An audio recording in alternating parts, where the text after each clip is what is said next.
Among all those things I tell you, take my word, and I'm telling you, my neighbor to the table who is leaving on Saturday to Israel, it's gorgeous, it's beautiful. You couldn't have chosen a better date. It's raining a bit. Not serious. Don't be alarmed by the rain in Israel. And it's a wonderful, beautiful country to visit. And I think you're going to enjoy this very much. We can talk about it. You know, the Middle East is constantly changing. Israel used to face threats from Arab leaders that constantly tried to go to war with the tiny country of Israel in order to destroy it. These threats were very obvious and, in a way, traditional. Today, the threats are different, have different nature, and less predictable. That's the major problem of the West. We are not predictable. There is a difference between the countries bordering Israel and the terrorist groups within them. While governments and economies in several Middle Eastern countries collapsed and are weaker than ever, terrorist groups such as Hezbollah, Hamas, and ISIS, which is almost gone, pose more of a threat to Israel and its people than ever before. Let me go state by state, thread by thread. Lebanon. Hezbollah, the Shia terrorist group based in Lebanon, is currently a serious threat to Israel. Very serious. Hezbollah is a very strong military organization, and although Lebanon's government is not in the middle of a civil war like Syria, it is still very unstable. It is rather unstable, and Hezbollah controls large areas of land in the southern region of the country on Israel's border. In fact, they are also close to Israel. You can see Hezbollah outposts with your own eyes when you stand on the border, because that's an area where people are traveling and having vacations. You can see the yellow flags flying on the border. You are be seen, and you see the outposts. That's the relationship we have with Hezbollah. They have, people will tell you hundreds, so I'll give you the figure. 100,000 of rockets pointed at Israel every day. They're not using them right now, but they have in the past. Attacks by Hezbollah have led to many lost lives and economic sacrifices for Israel. General Amos Yadli, who was the former Israeli Air Force General, Israel Defense Forces military attaché in Washington, D.C., and the head of the IDF military intelligence director. Now he heads the Institute of National Security Studies, say, and I quote him, "The central reason Hezbollah is such a threat comes from Iran." I will expand on that later. After 2.5 years without government, Saad al-Hariri became the Prime Minister of Lebanon in December 2016. Hezbollah still controls large areas of land in the southern region of the country, on Israel's border. By the way, the Israeli kibbutzim and moshavim are cultivating their land today. We have our peaches and apples. Everything is coming from the northern borders. For this reason, Israel must always be on alert when it comes to Hezbollah on the northern border. Israel is now planning on building a new fence on the border. Let's move to Syria. Syria is in the middle of a civil war. Assad, a brutal dictator, does not hesitate to attack his own citizens with chemical weapons and brutal bombing. The Assad regime continues to solidify its control of the big cities, bolstered by the Russian army, exercising an iron fist policy leading to a humanitarian disaster. Throughout the course of the civil war, Israel has brought many wounded Syrians into Israel for medical care. Injured and in pain, doesn't matter whether they are soldiers or civilians. Syrians will walk to the border and wait for the IDF to find them. And the IDF goes with an ambulance every morning, picking up wounded people. Because in medicine, you give service. You don't check who is the person. Medicine is above all. Humanitarian assistance is above all. Syrian will walk to the border and wait for the IDF to find them. No question asked. The Ziv Medical Center in North Israel is well known for this. Ziv has treated hundreds of Syrians. I think from the beginning of the civil war, it's about 3,000. Many of them are women and children. On a geopolitical level as well as a humanitarian one, the Syrian civil war was caused a sequence of crises like the refugee flood in Europe. We don't ask questions. We give answers. And you'll ask me what happens with them next. And they go back to Syria. Inshallah, as we say, and God will help them. There was a little girl, 10 years old. Her mom brought her from Syria. She was very, very diabetic. And she was saved on the border. And we gave her a little equipment and we taught the mother how to use it. I'm sorry. Yes. They gave the mother a little equipment in order to purify the blood of the kid. They went back to Syria with the machine. And the people at the hospital told them, if you have problem, try to come back. They had problems. They came back. They worked on the machine. They adjusted it to the girl. And she's back in Syria. Whether she's okay, I don't know. I hope so. I will move now to Iran. Small country. You probably didn't hear about Iran. We hear about Iran every moment. This is the biggest threat in the region. The agreement Iran signed with the West, the JOPO, A or the P5+1, is only a stepping stone in this quest to be major power in the Middle East. Iran is the #1 funder of terror in the world.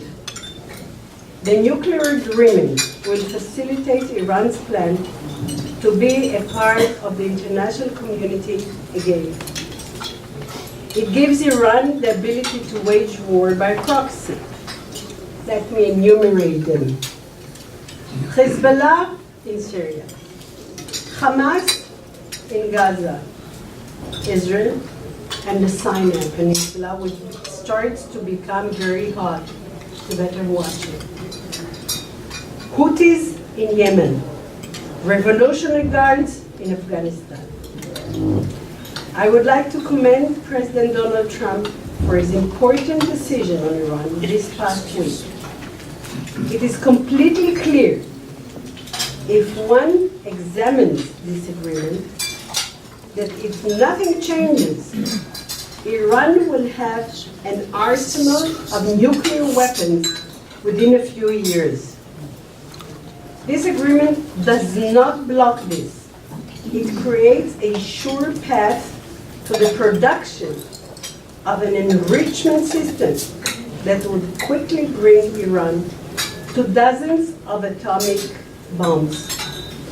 I estimate 8 to 10, and even more. Therefore, the decision is very important.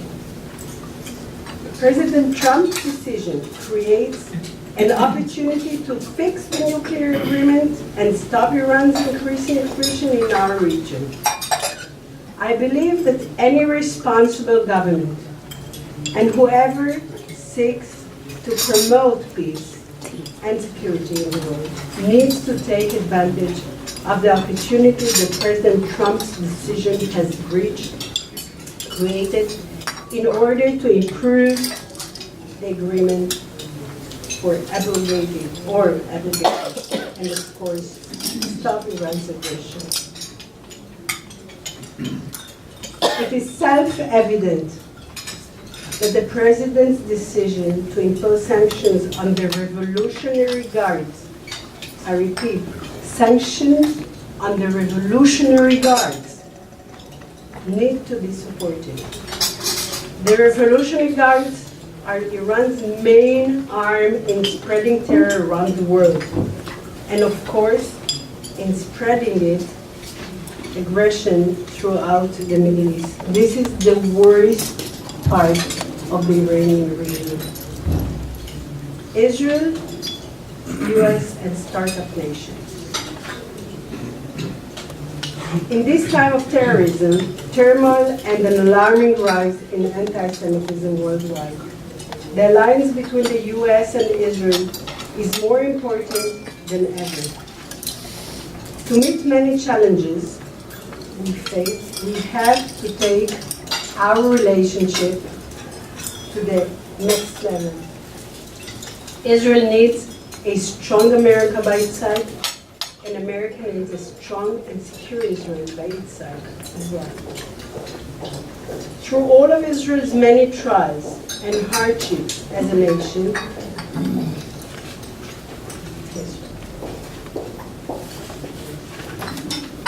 its consistent pursuit of peace is so inspiring as its prowess in security and defense. Israel is ranked #1 in startups per capita and is the second country in the number of startups, only behind the United States. Tel Aviv, for those who are going to Tel Aviv next week, is an international powerhouse for high-tech and startup businesses. And every day there is news for some new medical innovations or digital technology that was just created in Israel. This yields benefits for her greatest ally, America. Nearly half of all investment into the US from the Middle East comes from Israeli companies. By the way, we have in Georgia alone, 55 Israeli companies. Then we have them spread all over. In a country as small as Israel, it is amazing that over 250 multinational companies have research and development centers there. And underscoring the importance of our relationship, 2/3 of them are US companies. Israel also leads the charge in green technology. Israel recycles 86% of its wastewater. far more than any other country in the world. Israel has enormous desalination plants that provide drinking water to its population. You know, there is a new innovation from the north of Israel. You have to have a connection to the sea, and we have it in Israel. You take a pickup truck, you put a certain equipment which was developed. Remember, it is connected to the sea. And you get, in 10 minutes, sweet water. It's 5,500 gallons per day from a small equipment the size of a golf machine, which provides you water. It can help a lot. I think also in Puerto Rico.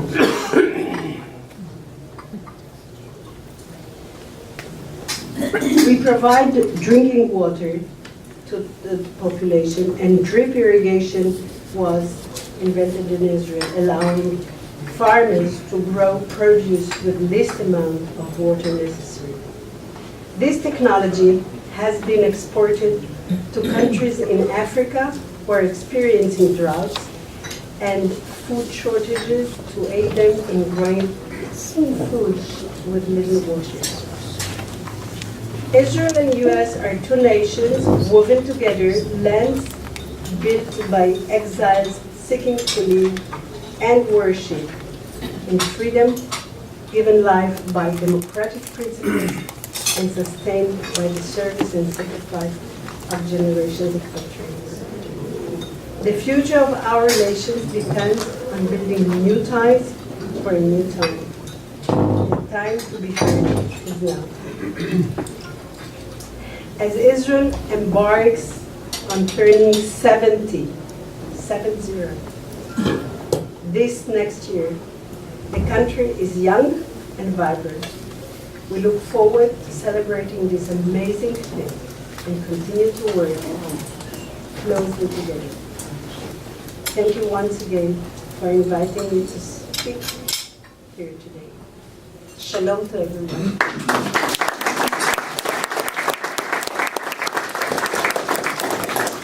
As usual, the ambassador has agreed to take questions. I'd be grateful if you would raise your hand so I can bring the microphone to you so that the other people can hear the questions. Ambassador, thank you for coming today. The question is, what is your vision of the two-state solution? Thank you.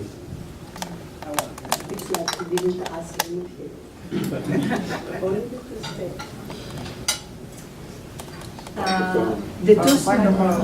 I'm sorry. The two-state solution is still on the table, and it will have to be negotiated with both sides, Israel and the Palestinians. Right now, the Palestinians are engaged in the conciliatory agreement between the Fatah, Abu Mazen on one hand, and Hamas on the other hand. It's very difficult to say whether it can work or not. Right now, I'm not sure. And as long as these things are not being developed, I cannot give you an answer on that.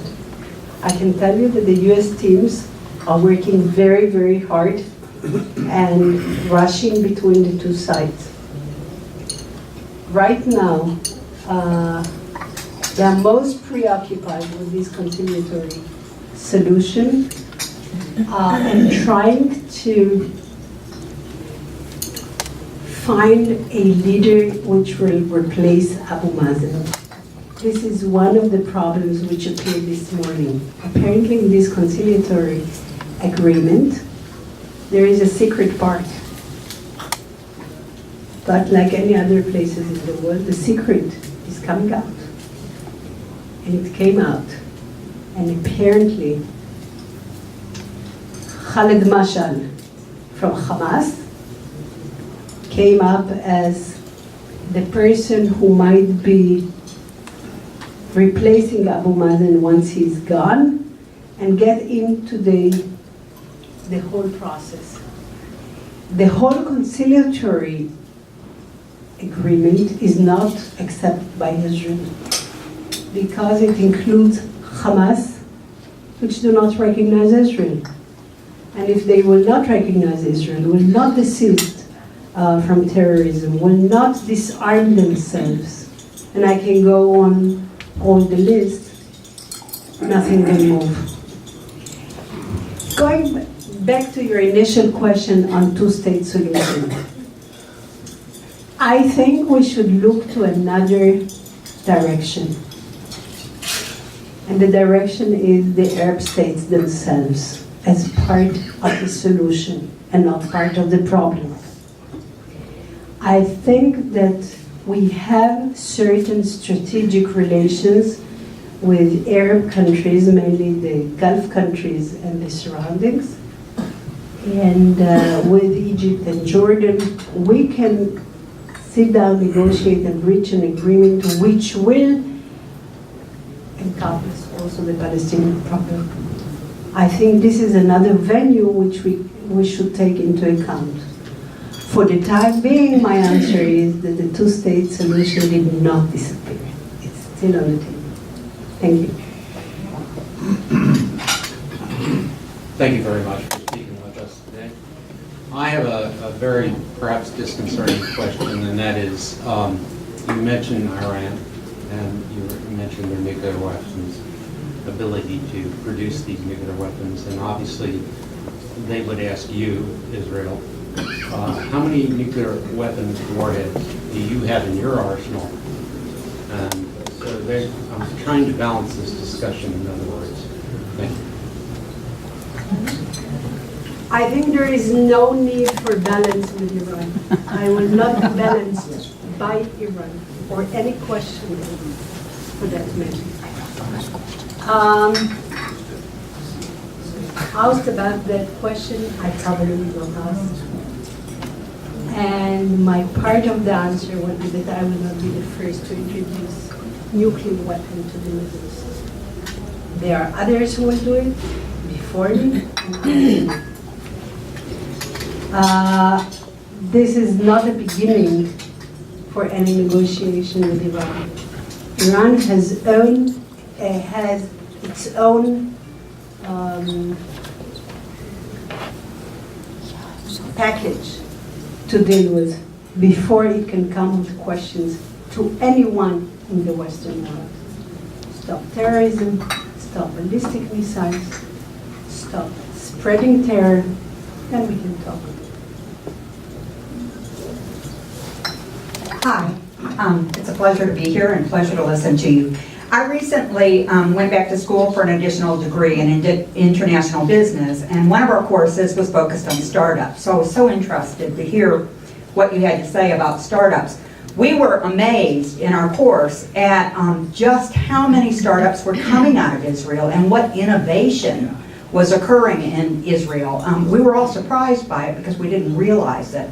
And so my question to you is, what do you think is driving that innovation, and what is driving the number of startups that are coming out and the per capita, that it's leading the world in per capita in terms of startups? Thank you. Thank you for your question.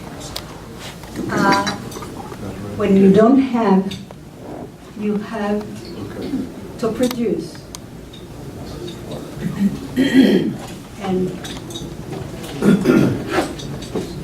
And we belong to those countries that for years did not have, so we had to produce. One of the fantastic things in Israel is, well, it's not fantastic, but it's a given. It's the army, the Israeli army. The Israeli army decided as well that it has to be part of the 21st century. There is a unit called 8200, the legendary Unit 8200. And this unit gets young people, very young, right after they hardly finished high school, and they're getting mobilized. And they have a crash course. I just heard it from their commander who was here in Atlanta a week ago. They have a crash course, day and night, day and night. They're studying, and they become later the analyzers and the experts. Be it cyber attacks, cyber security, the regular thing, everything. And, you know, I have a daughter, she's 12 and a half, and she said, Mom, not now, I would like to be a doctor. I said, I love it. Then she said, no, it's too much math. I will not be able to do it. I said, no, you will be able. I changed the tune of music. I said, you know what? Don't go to become a doctor. Go to computers. Computers? She's unbelievable. So, what drives people? You have exits, you earn a lot of money, and you can go ahead all the time. If you are good, you are vigilant, you are not touching anything else but this. And many Israelis, either before the army, during the army, and after, moved to become high-tech entrepreneurs. And it's worth it. Another thing is that the Israeli army moved its intelligence community down to the Negev, to Beersheba, with the assistance of the government. So it's not out in the air. And they need lots of manpower in computers. So everything you touch is somehow connected to the other thing. And people will compete on high-tech companies, on high-tech everything you want. They have very good conditions. The salaries are very good.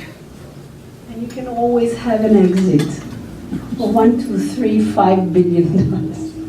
The sky's the limit. Madam Ambassador, my name is Patrick Wolf, and I represent Audi of Atlanta. Being part of the business community here in Atlanta, currently American tourists and businessmen, business people traveling to Turkey are barred from a visa. So we can currently actually not obtain a visa traveling to Turkey. So I was wondering, how would you characterize the relationship with Turkey from an Israeli point of view?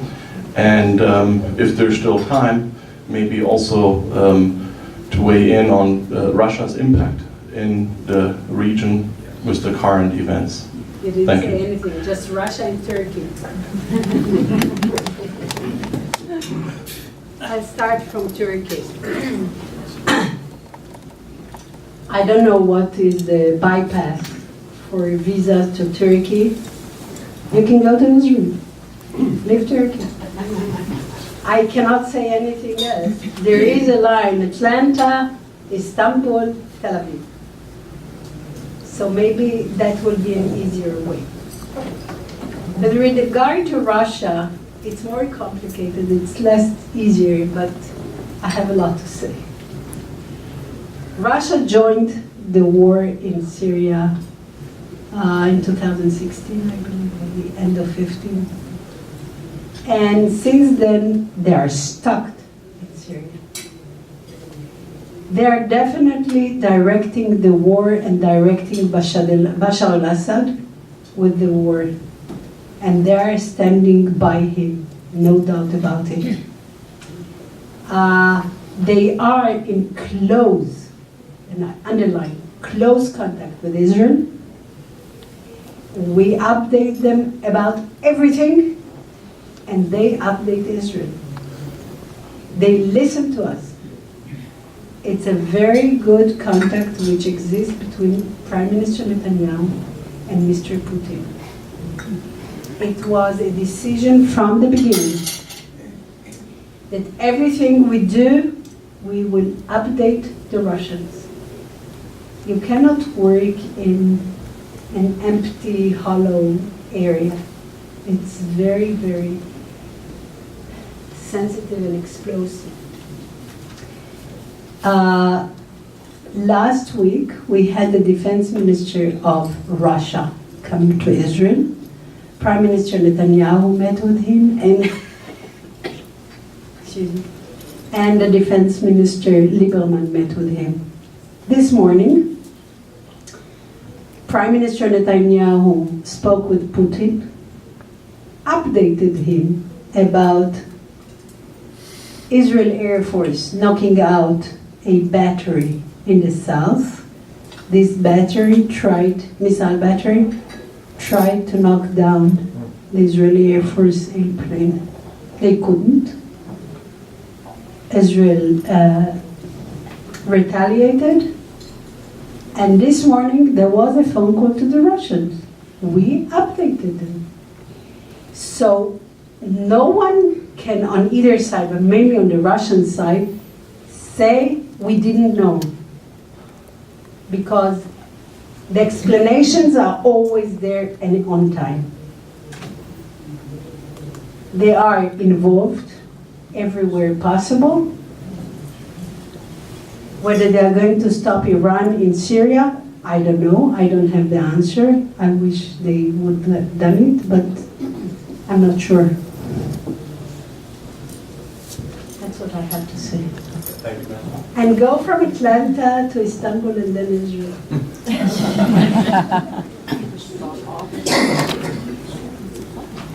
Miss Ambassador, What is your view about? Michael, can we wait until, it'll be next.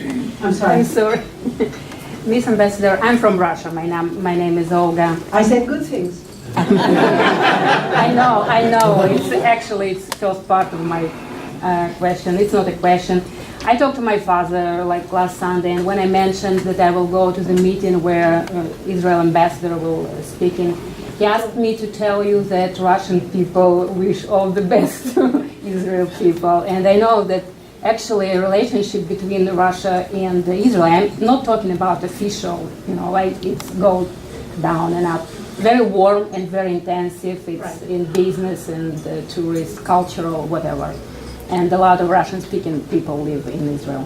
But my question, not about it, I don't know if it's working. Thank you. My question, Israel has been for years on the front line with fighting with Islamic terrorism. And now it's reality for Europe, including Russia and the US and I don't know, maybe Asia is still not, I forgot what, met this problem. So my question is, how do you think, in your opinion, what Western countries could do better in fighting Islamic terrorism? Because you know them better than anyone, any country else, and you know their mind psychology and how to deal with it. Yeah. What Western world could be different? I think the basic thing for the Western world is to stand together and to fight terrorism, Islamic jihad, etc., together. And I say together, it means that they have to exchange intelligence in real time among these countries and continuously work together against the various targets of terror. It has to be done on a daily basis. Most of the things are done at the various services, but not enough. I don't want to offend any Western countries, but I'm not sure they have enough intelligence. You cannot strike or hit a target in the city without knowing in advance what's happening there, without going into that area and working on it and working with the people. The Western countries has to work together, exchange intelligence, and work together in these hotspots areas. Whether it's gonna help, whether it's going to solve the problem, I don't know. But it helps. Thank you. I have one right here. I just want to know your view on the U.S. withdrawal from UNESCO, and what is the Israeli view? I'll start from the end about the Israeli view. We announced after the United States that we are going to withdraw from UNESCO by next year, 2018, in June or something like that. I think it's long overdue that the US will pull out. It's not an organization. It's a joke. Out of 40 resolutions, 39 are against Israel. Do you think it's a serious one? I think it's enough also for the US.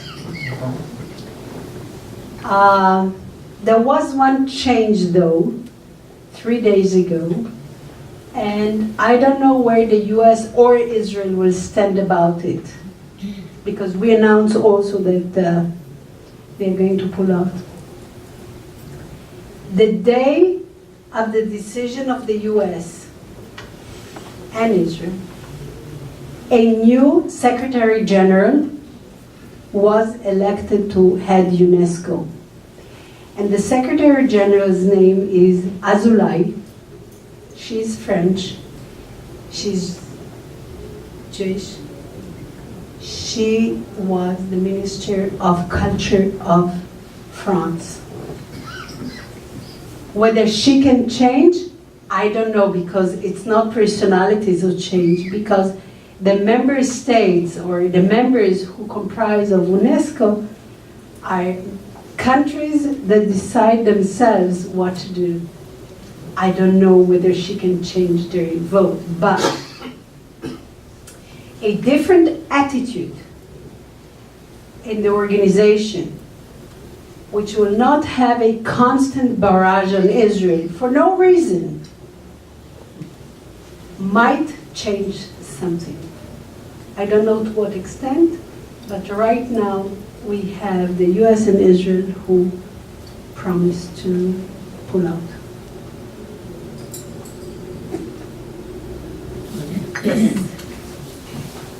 Morning.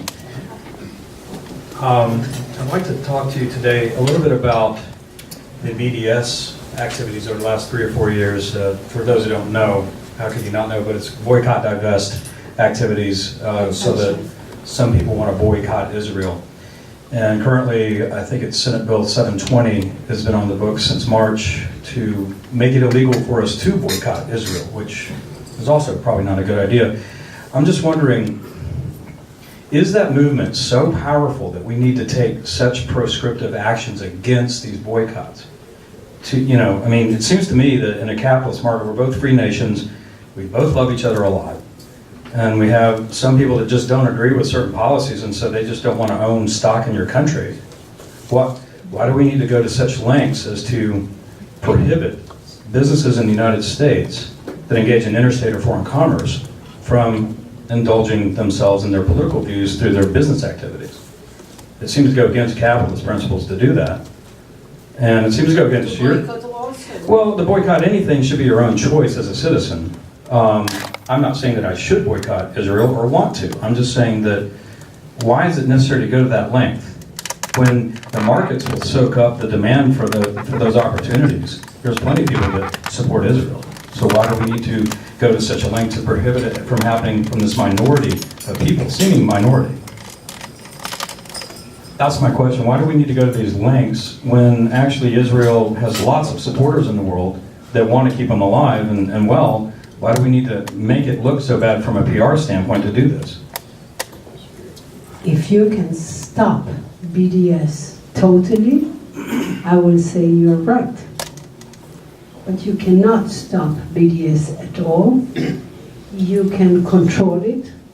You can stop it in various places, various regions of the United States. I'll give you an example. In Illinois, you cannot do anything in campuses. It's terrible to get into it. So you have to continue the pressure on BDS so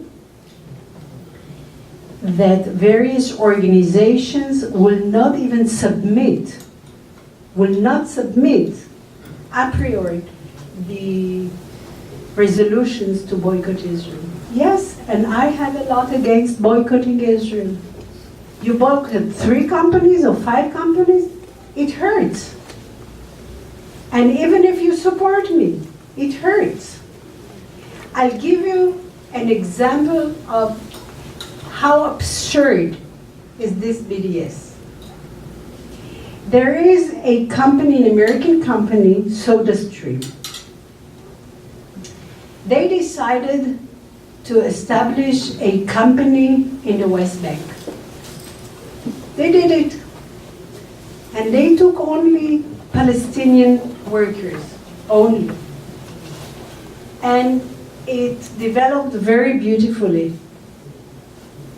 Till a BDS group arrived and started to nag and boycott them and work against their life.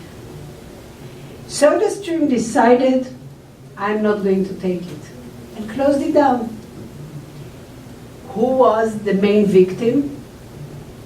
30, 40 Palestinians who worked there, and their earnings came from there. They decided to do something else. They took the plant from the West Bank to the area of Beersheba in the Negev. Opened up a new one with Palestinians, even bigger, and it continues to work there. No one can tell them close it down. Why? Because some groups decided, I'll fight these groups. They have no right to be on the surface of our everyday economic life. I don't think that the question is valid in the sense that it still exists. It does not exist in many universities in Georgia because we monitor it constantly. We are trying to help constantly. If someone will work against it, then we have a legislation to defend us.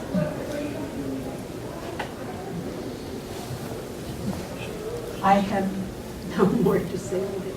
I'm sorry. Thank you. Madam Ambassador, I have a question, and before I ask my question, I'm going to ask the Darlington School people who are going to be our next generation of leaders to think about something to ask after I'm done, after the ambassador's done. The question I have is about the Iranian nuclear agreement. And of course, as you know, all agreements are agreements between parties that often differ. I had intimate experience working for the Arms Control Disarmament Agency, and neither side was happy about SALT 1. We carry 65% of our megatonnage in bombers, and it wasn't even included in that agreement. You can imagine how the Israeli generals felt, the Russian generals felt about that. On the other hand, we couldn't stop their technology with the SALT 1 agreement. So you have an agreement that admittedly is flawed, as all agreements are from one point or another. The question that seems to be troubling many people is, if there is no agreement, are we better off? If there is no agreement, let's see that we just trash that agreement and the other 5 parties agree that we're going to trash the agreement. Then there is no agreement. Would the Israelis be able, or would the Iranians be able to move more quickly in acquiring nuclear weapons than they can now? On the other hand, if the United States unilaterally trashes the agreement, well, how bad would that really affect the Iranians? will it bring them to the table?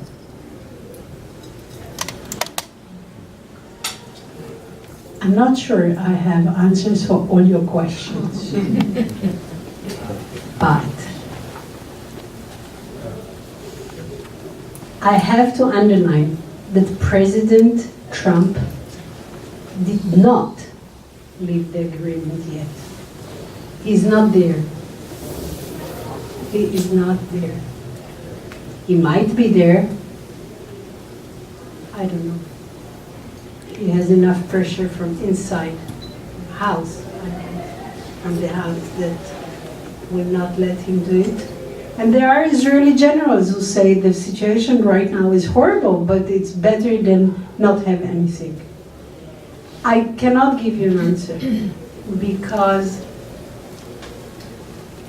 you have to see how this reaction of President Trump will affect eventually the European countries who are part of it.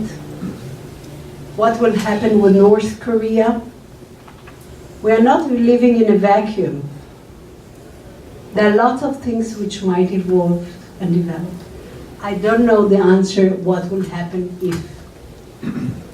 I'm not sure that the United States will leave the agreement just like that.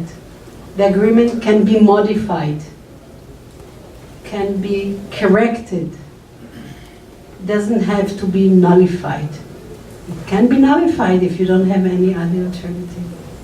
I'm sorry, I'm not, right now, not too knowledgeable about if not. I was quite satisfied with what President Trump said. I think the sanctions he's directing are very good if he can carry it out, because if you have sanctions on the Revolutionary Guards, then you might have achieved a lot. So I think time will develop and show us what is the best way. Thank you very much. Thank you very Questions much. from the Darlington School? All right, good.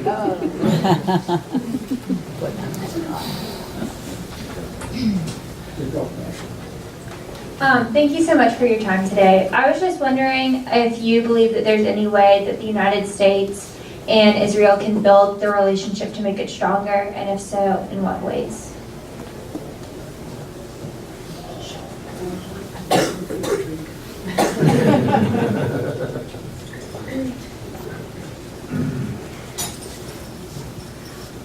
I think the relationship between Israel and the United States are very, very, very, very strong. Whether we want stronger or always, but the knowledge that you are not standing by yourself, and there are lots of problems around in the region. Excuse me.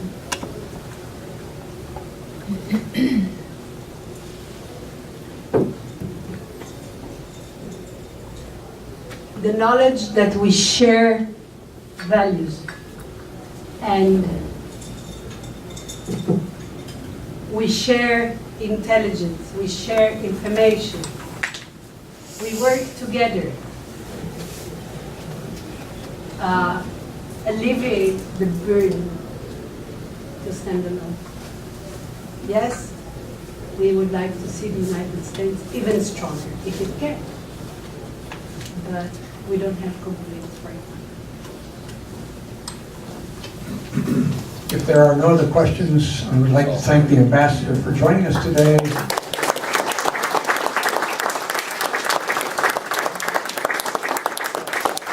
We live in a very tough neighborhood, and we are very grateful as Americans for the wonderful contributions that the Jewish community makes to this country. We have a very, very nice villa, a very mansion. We live in a beautiful mansion, not for sale. It's big, it's nice, it's beautiful, it's advanced. And I underline advanced in our neighborhood. We can share our know-how with others. The neighborhood is horrendous. What can I tell you? I cannot go anywhere I would like. I don't know whether I would like, but in the region. And it's tough. I was also in shelter, which is built in my house during the war 4 years ago. I took my mom with me, my husband, my daughter, and we were sitting in the shelter, and we were waiting for the rockets to be over. And we take it as it comes. You will not understand it. But what can you do? Nothing. They alert in advance, and you know that if you have the siren, you go into the shelter. So you take some apple and stuff like that.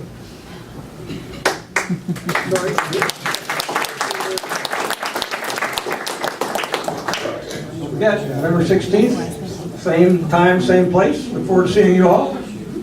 John Garber, Iran, and China, they arrived.